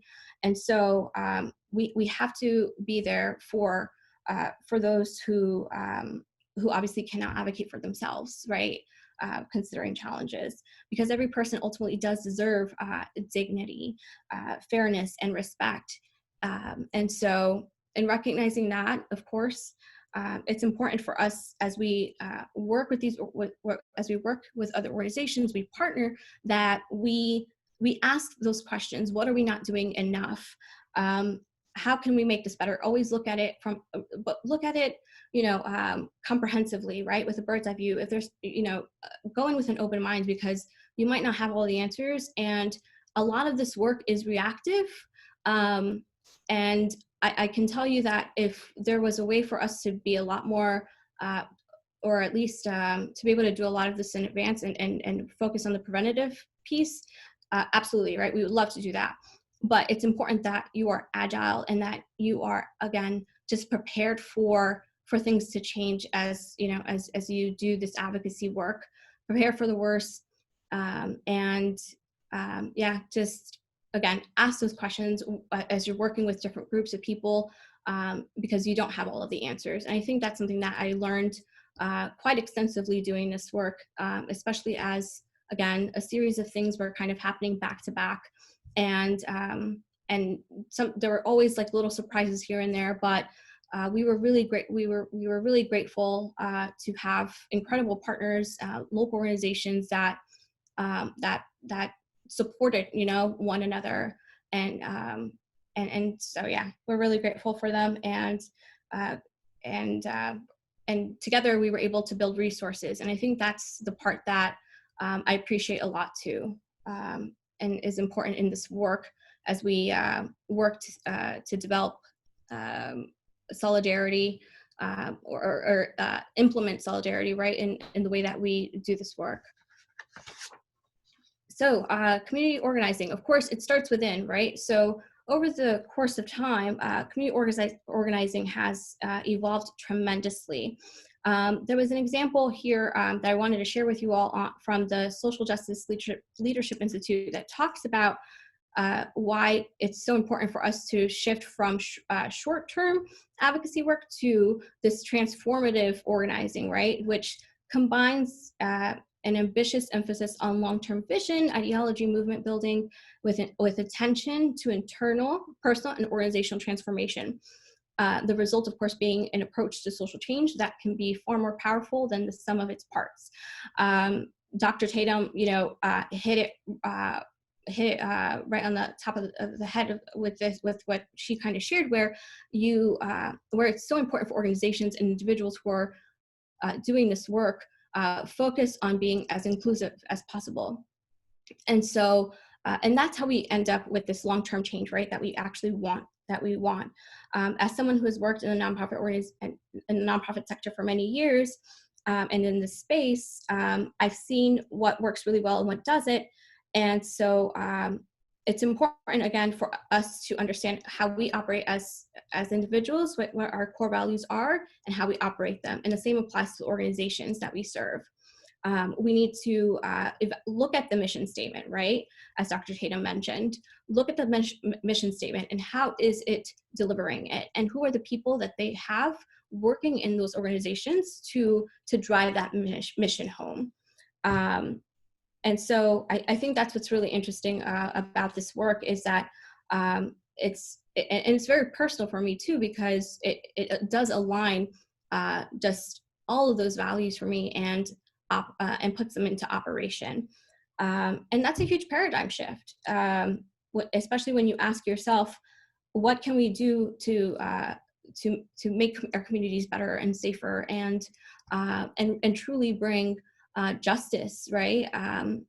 Because sometimes it's hard to see the light in the end of the tunnel with so much happening back to back, but it's reassuring, and when you have just that support system, and you have the people who truly understand this work, stand alongside you to deliver the mission. And so again, it's really important that we learn to be agile in this work, and we build with intention, which I loved hearing so much from both of our speakers today, who went earlier on, and in order to lead with courage, right? So build with intention, learn to be agile in order to lead with courage and do this work with courage. And yeah, so this is something that I read quite a bit. I have this on a sticky note on my desktop, and it goes like this: education is not memorization, education is understanding. Education is learning how to spot the signs of history repeating itself.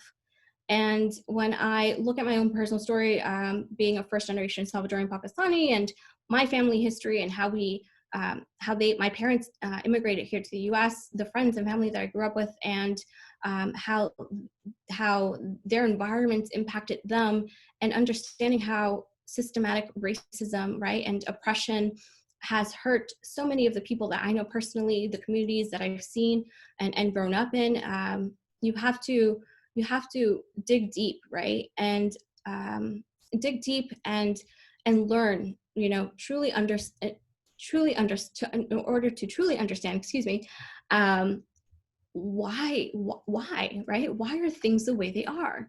And so that's why I love going through the history piece again of why we are where we are today, especially as an organization, and doing this work, because it shows you how important it is, and the power of community when people come together to do this work.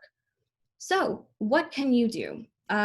This is something I kind of came up with that I thought of immediately, but that I thought would be really beneficial to anyone who is new to this. So for starters, I usually love asking folks to definitely check their privilege. What are your blessings? What are the things that you never had to experience? And put yourself in other people's shoes, right? Read and research. This one's a bit tough because you don't know where to start sometimes, but hopefully after this, I'm sure that between all of us, we'd be able to point you in the right direction. And next, of course, engaging in dialogue, even the most uncomfortable conversations. If there's something that you're not quite clear on, I would definitely implore you to ask that question, it doesn't hurt, do the research. Help with monitoring. This one's a big one. You can definitely support local organizations like ours, your own community, right, by and yourselves, more importantly, right, by monitoring what is happening on the public policy level, all the way down to what's happening to within city council meetings, you name it, right? Just monitor across the board from a local level, state, federal, to identify what are the risks that our communities are susceptible to, how will this impact folks in the short and long run, and hopefully by virtue of doing that, you'll be able to show up and take action. That one's really important because obviously this is a lot of work for folks and nonprofit organizations to do alone, right? So we rely on community members who are passionate, of course, of becoming agents of change to get involved. For anyone who, of course, works in any nonprofit organization or in any space, really, try to make space for others, right? Make space for your peers, especially the peers who are of color or who are different, right? Or of the other. Give them an opportunity that that they probably wouldn't have or wouldn't be privy to, right? Just based on their background. Check in. So definitely remember to check in on those who whose communities are vulnerable and marginalized. It's a very stressful time, as you all know, and as we're living through, especially with COVID. So just remember to check in on your peers, even those who seem to be able to hold it all together really well, right? But but it's important to just be there, be a support in the best way that you can. And of course, this one's also a personal favorite in the importance of sharing positive narratives, both digitally and in person. It's critical that we show positive representation across the board of all people, especially again the vulnerable, marginalized, and those who usually face negative stereotypes. Right? We need to amplify local voices and people who are good doers and really make this world a better place. So it's a very easy way for you to obviously get involved and immediately. Obviously sharing resources. I know obviously on social media there are so many great organizations that are pumping out just informational things. So definitely follow groups that meet your, meet what your interests are in that space. And then finally, you can definitely support nonprofit organizations by volunteering, interning, and donating, because organizations like ours, for example, we are 100% community supported. And so we definitely appreciate the support of anyone who is passionate about this work and believes in it. And so definitely implore anyone who is interested to obviously volunteer or intern with us, please do, or obviously find another organization that you're passionate about and aligns with your own core values, and definitely, provide the time that you have available. And so, yeah, please do connect with us. We'd be happy to chat after this, of course. And thank you so much for this time and space, for being here with you all today. Thank you. There we go. Thank you, Ambreen. And I'll ask, there we go. I was going to be Graciela and Andria to turn on their videos. All right, so this is perfect timing, actually. I'm going to ask a few questions from, just folks in the audience, and as well as some of the members of the coalition, and just things that we've been thinking about, I think, for a while. I'll start with something that I think is a general question, and y'all can kind of find a way to see if it makes sense for you. In recently with COVID, we're missing the physical connections with our communities, and we're not really around each other, and that's such a huge part of community organizing and mutual aid networks. How do you think in this time we can find a way to still build community? So we're dealing with this like right now in the classroom, right? Like we're literally like teachers across the country right now are trying to figure out how to build community in classrooms across Zoom, like you wouldn't believe. And there are ways to do it. So like it is possible to build community in Zoom, because one of the big things about community organizing is that word community, right? Like it's not all about the struggle, it's also about the fun. If you're not going to be able to engage your membership and have them enjoy spending that time together, right? Like then they're just not going to show up. So you don't want to make every meeting and excuse my language, like this is what we call it when we do Alana. We have our get shit done meetings, but we also have our fun meetings, right? So like today we had a get shit done meeting.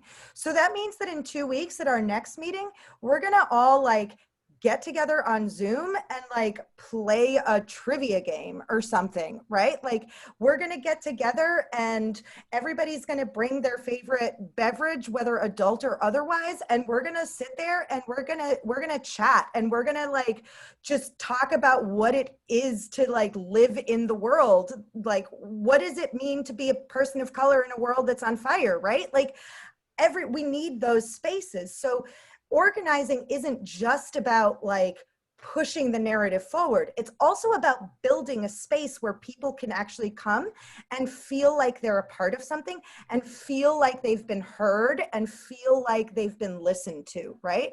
And you can't only do that if all you have is those get shit done meetings, right? Like you need to have some of that time. You need to have that fun. The other thing I'll say is, I'm sick of Zoom. We live in Houston.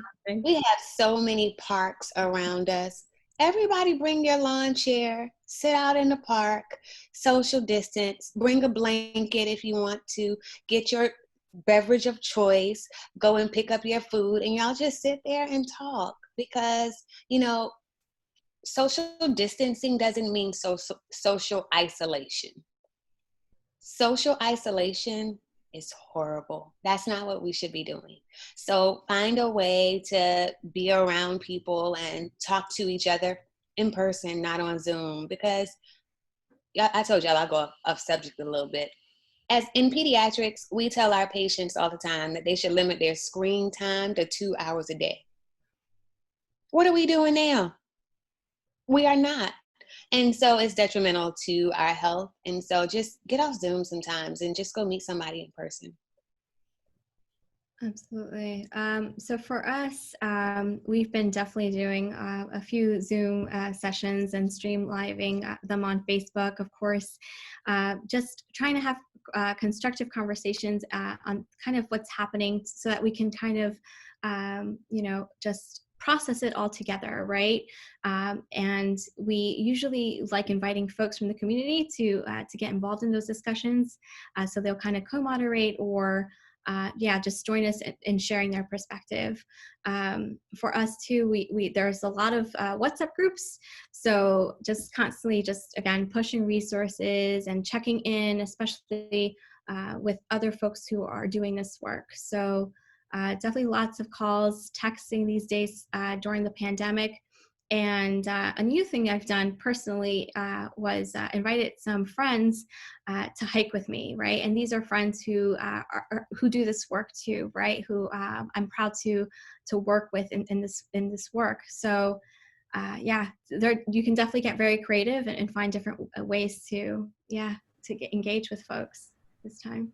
Yeah, thank you. I think we're trying to do that a little bit more now. And I think we're finding that we don't have to be reactionary all the time, and we don't have to respond like the world is melting, because it is always melting for us. And that also means we can step back when we, need to. So on the same coin of it, in terms of isolation, a different kind of isolation, and I think particularly relevant because the three of you come from, very different environments, and I would be interested in seeing how you kind of navigated this. A lot of people that do activism, especially within the framework of academia and science and medicine, find themselves being the only one wherever they are. And because that's usually a source of where they get most of their peers and their friends, it leads to a lot of social isolation. When they feel like, they're not able to really engage in discussions about what to them is life or death with people that are close to them, but they don't, I guess, feel that people care enough. And have you, felt that? And if so, how have you kind of navigated not feeling like you're supported sometimes in your own friend circles? That's interesting. For me personally, I try not to bring my work home or within my friendships and stuff. I'll try to have those, of course, productive conversations, and we vent, I try to vent with them and vice versa. I want to hear them out and see how it's impacting them. But I definitely try to be as intentional as possible to disconnect from things, from social media and things like that, just as a means of self-preservation, right? Because there's a lot of secondhand trauma that you get from doing this, and just constantly reading the barrage of things that's happening, here locally and around the nation. So I hope that answers it. Kind of what you were, hoping to.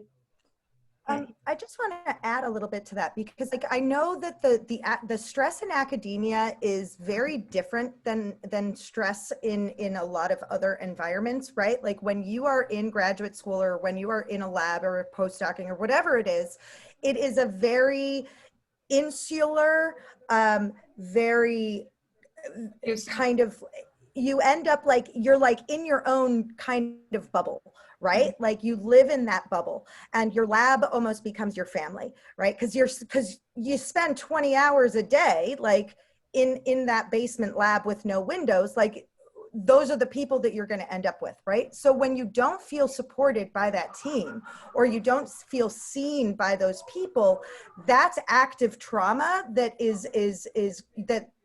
that you're actually experiencing, right? Like that is an active trauma. And so that's kind of what that a lot of people sometimes resort to their work environment in academia as the only source of friends, because they spend 60 hours a week working. Right.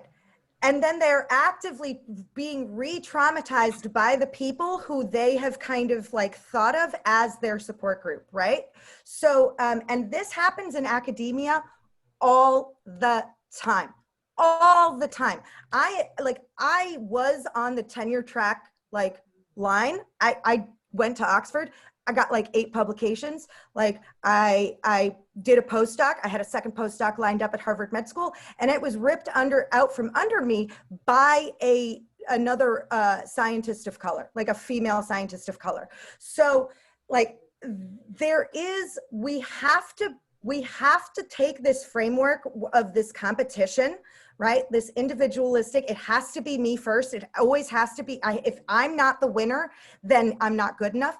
We have to be okay. And I'm fairly certain I heard Andria say this earlier. We have to be okay with failing, and we have to be okay with shutting off our individual mindset and turning on our community mindset, right? Like, is what I'm saying or is what I'm doing actively hurting the other people that I'm working with?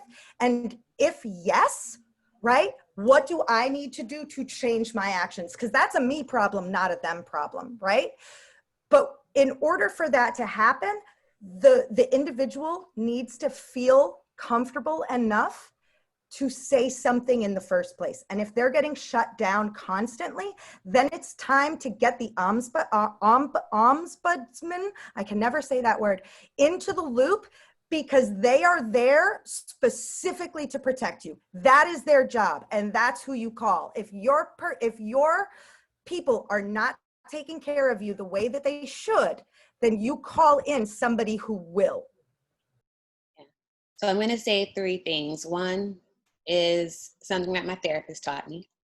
When you're feeling a certain way, we too often brush off our feelings and try to keep moving. But that's bad, because when we do that, we keep ruminating on it. And so my therapist said that we should give yourself permission to feel the way that you feel. Allow yourself to fully feel it, get it out.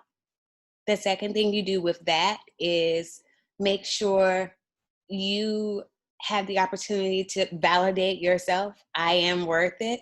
I am worthy. I deserve to be here regardless. And then move on and forget about it. Because our problem is, most of the time we ruminate on those problems, and that's what causes our stress and our anxiety and things like that. The other thing I want to say is, even though we are siloed in medicine and academia, find some people that you can have a safe space with in your circle. It may not be everybody. Some people I avoid sometimes because I just don't have the energy for it. And I know who I can talk to and who I can't. And lastly, I'm a pediatrician. I would not be able to not say anything about a Disney movie in any talk. And so one of my favorite quotes was from The Lion King, when Mufasa told Simba, "Remember who you are."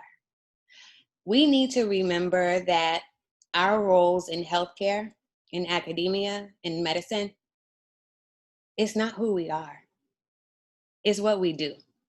So remember who you were before you started this. Remember your why. Why did you get involved in this in the first place? And that will allow you to keep going.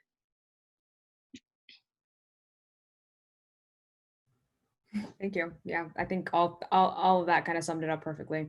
Now shifting a little bit to engaging with other people, a question that we got from the audience was, how can we keep most of us focused on the original issue, like whatever the main problem is, and not allow the dominant group, that's usually louder and speaking over us, shift the conversation and frame it the way they want to frame it. And this, I think, happens a lot of the times with, like, simplest example being protests and people now just talking about that and all of that, and completely not addressing everything else. And yeah, how do we, I guess, keep it focused on the root of the problem? Bring it back to it. When they try to change the narrative, say thank you for that, but I want to bring us back to this point.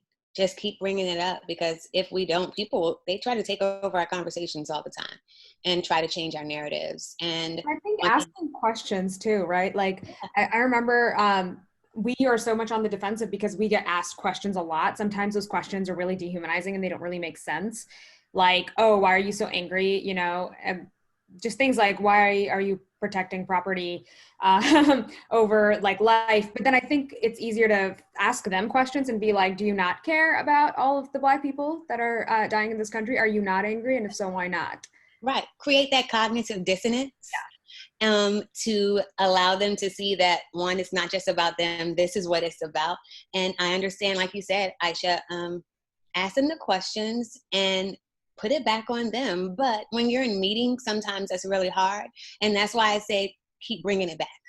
Bringing it back when you're in the meeting. Thank you guys so much for talking about this. But I want to bring it back to the original topic that we were talking about. And do it with a smile. Even though you feel angry on the outside, the inside sometimes, I try not to let it show because it doesn't help. Because then I'm the angry Black woman and that I don't want to be that. And so I just smile and say, you know, guys, thank you for this. But can we bring it back to this point? Thank you. And that helps a lot. Absolutely. There are specific, just to kind of build on that, there are specific pivot lines where if you kind of get stuck in a conversation, there are like very specific pivot lines that you can actually use. And I have a whole presentation on that, like I have a whole separate training on that. But so like if somebody's giving me a point, right, trying to give me something that I'm going to call a distraction question, then I'm going to use a pivot line in order to pivot it back into my direct framework, right? Like well, that's very interesting, but we're talking about X, Y, and Z. Or that's a very interesting point, but what about this? What about this? How do we feel about this? What if instead we looked at it like this? Like, there are ways, there are like prompts that you can use. And I do have, like I said, I have some slides on that and I'm happy to share them, that can help you kind of turn a conversation and get it refocused on whatever your framework actually is.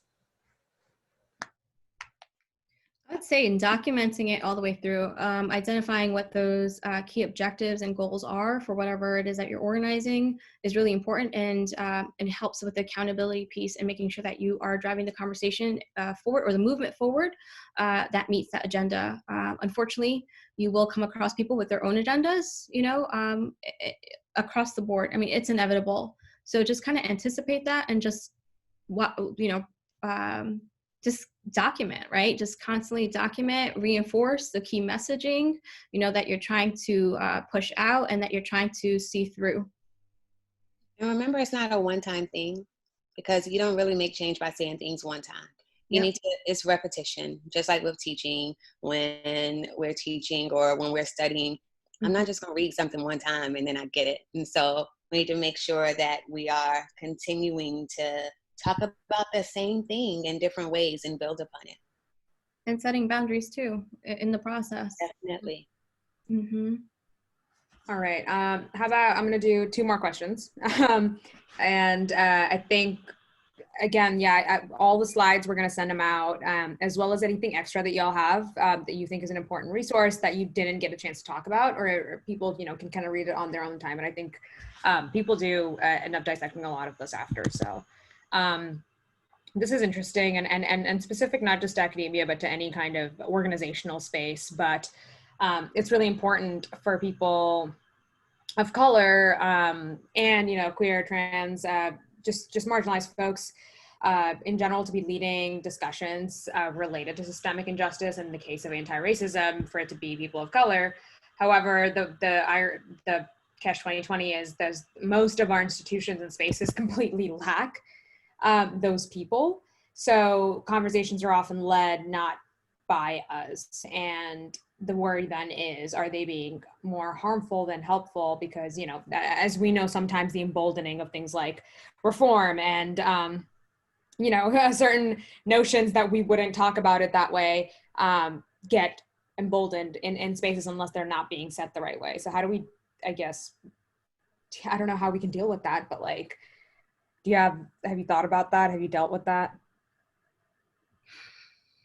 Well, I think the hiring of you know, people of color in general, like in academia, in medicine, in education, just like across the board, right? Like people of color don't get hired this at the same rate for the same job as, you know, white people do. Let's just like call it what it is. Like, that's just the truth. And so in order to change that, we have to change who's doing the hiring, right? Like, so because white people are going to be more likely to hire other white people, just like Black people are going to be more likely to hire other Black people. Latinos are going to be more likely to hire Latinos, right? Like, we tend to want to bring people into our organization that look like us or that have some kind of connection to us, right? And so if we really want to change who gets hired, then we need to change who's doing the hiring. And if you want to change who's doing the hiring, or if you want to have voices on certain committees, like make sure that hiring committees, for example, every single hiring committee has a person of color on it, right? Like, that is an institutional change. That is actually a winnable goal if you build enough collective power, right? Because as the stakeholders, the people who actually pay for, you know, the professors and all these guys to be hired, right? You actually have a lot more power than you realize that you do, right? Like, the work in the university doesn't get done without all of you guys there. So if you decide that you're going to all come together and say, we want to change the way that people are hired, right? Like, we want to make sure that, like, who's doing the hiring is going to be equitable and fair and more democratic. Like, that's something that you could actually work and build, like build your power to get. Yeah, and I'm going to sum that up in 3 words. Diversify your leadership. It's really simple. If all your leaders look the same, then you're not going to be able to make any different decisions. And so even, it shouldn't be all men. Even if you have men of color, you need a woman's perspective as well, because we all don't think the same, because we have not all had those same experiences. So that's not going to change until we diversify leadership. And if you look at your leadership and you see that there's no one in your institution of color that you can call on to help you get some experiences, that's an even bigger problem. It's not about the action, it's about the fact that you don't have anyone there to do it. So Yeah, absolutely. I wanted to add another caveat to that, though. So a lot of, one way that that's sometimes exploited is there's people of color put into diversity positions that are placeholders, and they're tokenized, and they do little to nothing for us, but it's really, really difficult for us to sometimes, it's almost harder to deal with that because, you know, they're members of your community, and you can't actually bring up that, oh, you don't know what I'm going through, and you can't use the things that we usually rely on in the realm of diversity and inclusion because their actions aren't mirroring the strategies that we need to be taking to be able to specifically move move change in a way that we want it to be, we want it to happen, and not just have a face, like a placeholder there. So I guess how have y'all dealt with that whole caveat? And so when I say diversify your leadership, that doesn't mean find somebody that's not qualified. Don't just pick somebody because you can say, oh, I can check off the box. If they can't follow through, then why are they there? They're not helping you. They're hurting you. And honestly, Aisha, you can say to that same person of color, you don't know my experience, because my experience is not the same as yours. It's not the same as Ambreen's. It's not the same as Graciela's. We all have different experiences. So I still say you don't know my experience. Let me tell you. And she said, as Ambreen said, you know, share your experiences. Let your narrative be heard, because that's the only, I don't care, color, race, gender. Let me let you know where I'm coming from. Let me tell you what I'm thinking and why. And this is a racist tool, right? Like, this hiring and tokenizing, like, this is a racist tool that all it does is really kind of make sure that the white supremacy system doesn't falter, right? Like, I'm gonna say something and y'all may not like it, I don't know. But the truth is that all skin folk ain't kinfolk. Like, that's the truth there, right? Like, it can't just be a person of color. It has to be the right person of color. And if it's not going to be a person of color that's going to actively try to lift up other employees or whatever of color, that's not the right person. Period. Right? Like, my district had a Black director of human resources. Well, that Black director of human resources told me, well, I'll just fire you in the first week if you don't get the right test scores in. Right? Like, and then she proceeded to fire 362 educators in my district. So what did we do? We didn't say like, oh, that's like she's a Black woman. We gotta step back. The truth is that she was set up to fail. And that was the racist system that set her up to fail, because she was allowed to treat employees badly. She was allowed to continue to do the work, to do work, right? Like, without the actual like support that she needed or the team that she needed, right? So like there's different levels of that racism, but at the same time, we went to the Washington Post, and that woman is no longer working in my district. Like, that's the honest truth, right? And so now we know our district is committed to hiring a person of color, but guess who's on the hiring committee now? The educator of color group. Like, we now have a place on there because we said, no, this isn't okay. Okay, and maybe I'll leave with that being the last thing. So that, what you just said, how do we learn to do that level of accountability? Because we often have no mechanisms of accountability within any institutional framework. And like what you said, you had to pull a group together to hold someone with more power than you accountable. And now you have a seat at the table. And I guess, how do we think about leveraging that? You definitely have to call them out. You have to keep saying it over and over again. It's not enough to say it once. You have to say it 3 times, 4 times, 5 times, right? You say it as many times until you have no voice left. You have to keep saying it, right? And you've got to build that collective power. Power comes from the bottom. It does not come from the top. The power at the top is artificial. There are more of you than there are of them. And so when your voices are together, it's going to be able to drown out the rest of it, right? So you've got to build that collective power. And that literally comes from you making phone calls to your friends and being like, listen, somebody's got to let's talk about how this isn't okay. Let's talk about how, Andria is the only, like higher up who is a woman of color. Like, that's not okay. How do we change that? And honestly, the first step is to have the conversation, and to have that conversation over and over and over and over again, because that's what the organizing is. It's building that connection. And then once you do, all of a sudden you realize you're not the only one that thinks that way. And when you have that person of color that has that position of power that's all about themselves, take them in the room and shut the door for a minute. And sometimes I'm about to get real country for y'all.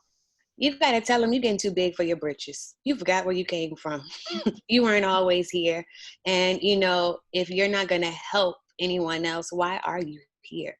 And sometimes we have to say that. But again, we go behind that door and shut it and just say, girl, let me talk to you. Or, man, look, what's going on? Because we have to call them out on it. And we have to let them know this is not acceptable. And they're making it look bad for the rest of us who are fighting for everyone else when they're just fighting for themselves. Yeah. Definitely. Sorry, y'all, for being blunt. No, this is really good. I think you guys covered it so well. Definitely leading by example too. Like, you can definitely try to show them how it's supposed to be done by doing it yourself, and by just finding your own tribe, right? That is passionate about the work, or wants to actually see the change, right? Like Graciela, like you mentioned, right? And just constantly reminding them of what needs to be done, what are the goals, etc. So yeah, absolutely. I think you both hit it right. Yeah, right on the head. And if anyone has any questions, particularly about the medical field and the work that we're doing, or medical academia, because I'm in medical education as well, please feel free to reach out. I love talking about this.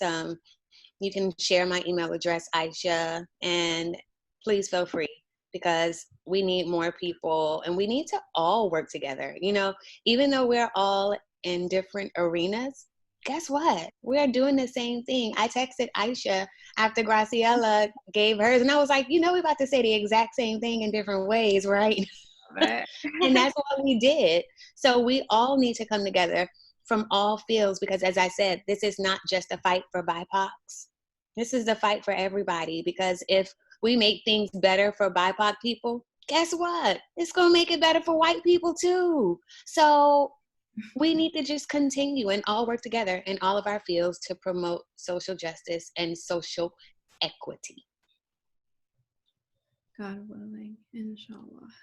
And with that, I think that was a perfect way to kind of wrap everything up. And yes, we will send out all of the slides. The recording will be available for folks to circulate as well, to make sure that, you know, it's accessible.